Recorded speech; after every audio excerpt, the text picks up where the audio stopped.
Hello guys! Welcome back sa ating channel. Pag-usapan naman natin ngayon yung sa pagkuha ng Milky Way at lightning photography. Yung mga settings. Tuturo natin dito yung actual na pagkuha natin. Let's go guys!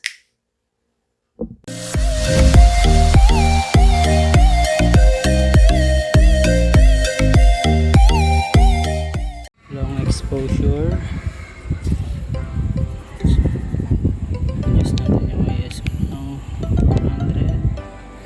Shutter speed 30 seconds exposure time. F4. Let's go.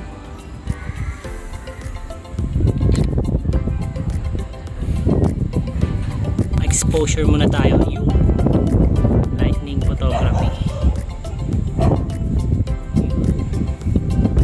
30 seconds exposure time.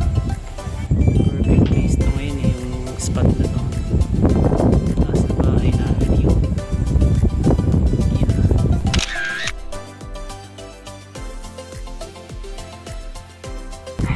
Bagyo ata ito eh. Ang ganda nito sa long exposure. Yan. Talaga.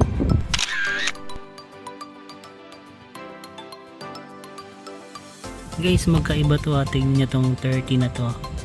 Baka dito nyo maset. Iba yan dun sa exposure time.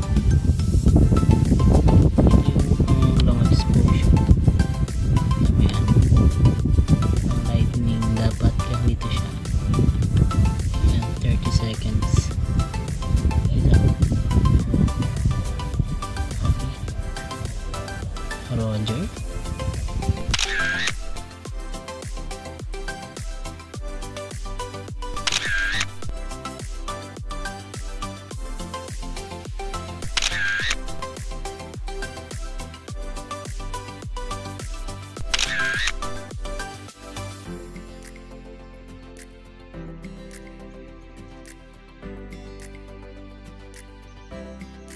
Kung nahihirapan ka pa rin sa pag-explain natin na to, meron akong ginawa na how to shoot manual.